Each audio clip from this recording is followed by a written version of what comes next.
It is the 34th or the last Sunday in Ordinary Time, and as usual, whenever we celebrate this last Sunday, it is the solemnity of our Lord Jesus Christ, the King. And what a fitting way to end the liturgical year as we move forward to a new liturgical year, because as we know, next week, we will embark on the Sundays of Advent to prepare for Christmas Day and the whole Christmas season. And, we're drawn to reflect on the kingship of Christ. And I'd like to put forward 3 characteristics of the kingship of Christ. What are they?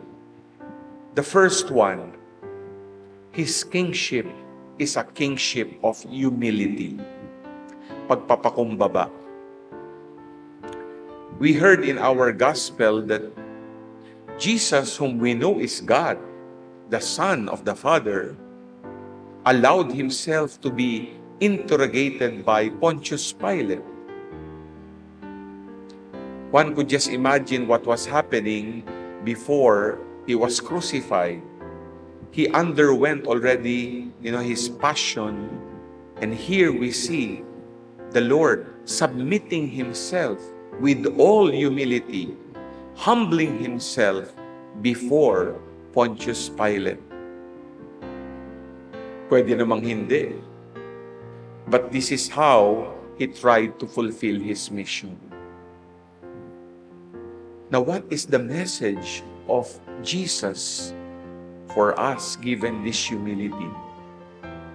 In a world that is filled with arrogance, in a world where people want to always be on top and in control, here is the Lord telling us, it is not pride that matters. It is being humble before others. Alam natin yan. Lahat tayo nahihirapang magpakumbaba, lalo na pag nasaktan, hindi ba? Mas gusto natin, makaganti. Gusto natin nasa taas. Gusto natin sa atin lahat susunod. But you will see here, the Lord tells us, it is okay to be humble because I humbled myself so that you can be saved. The second characteristic of the kingship of Jesus is His kingship is a kingship of mercy. In a world that is filled with so much indifference, one could imagine how the Lord underwent not only humbling but this Paschal mystery to be identified with the weak, with those who are at the sidelines, the margins, those at the peripheries. And the Lord, as He was being interrogated by Pilate, was so vulnerable. But He presents this message so that He shows to us that there is nothing wrong with being weak, with being frail, with being powerless. Because the mercy of God is upon those who are undergoing this type of lowliness. And the message of our Lord, we cannot be indifferent to the plight of the poor, the downtrodden, those who are suffering. Like Jesus, who showed mercy to those who are always undergoing suffering, we have to show mercy to others. Thirdly, the kingship of Jesus is a kingship of truth.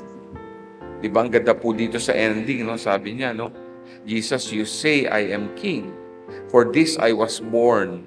For this I came into the world to testify to the truth. And everyone who belongs to the truth listens to my voice. Now, why did the Lord proclaim these words? Because we know that the truth of the kingdoms of the world are false truths. Truths that promote worldly values of power, of pleasure, of plenty. Alam natin yan, di ba? Dinidikta ng mundo. And here comes Jesus telling us, as He is the way, the truth, and the life. No? Even though it is hurting for us, sabi nga, the truth hurts, but it will set us free. And the truth of Jesus, the truth of the gospel, is founded not on power, pleasure, and plenty. It is the truth of love, of peace, being a peacemaker. It is a truth of forgiveness. It is a truth of generosity, not of greed. It is a truth of continence, of abstinence, sacrifice for the sake of others and God's kingdom. Once we live that truth, we live by the kingship of Jesus. You know, brothers and sisters, when we were baptized, and it's part of the rite, it is very clear that we received three roles or functions as baptized. What are they? To become priest, prophet, and king. Maganda pong maunawaan ito no? Ibig sabihin, we share in the kingship of Christ. And we're called to live this kingship in our lives. I hope we will be challenged to this kingship of humility, mercy, and the truth of the gospel.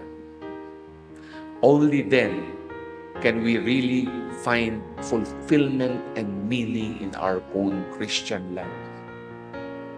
I hope as we end this holy liturgical year of Cycle B, we will ask ourselves, have I been humble? Have I been merciful? Have I lived the truth of love, peace, kindness, generosity of Christ?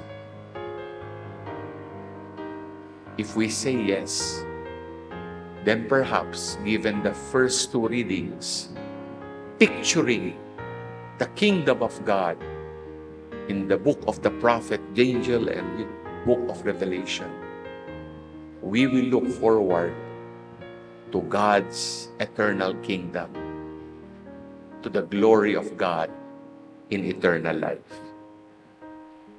Amen.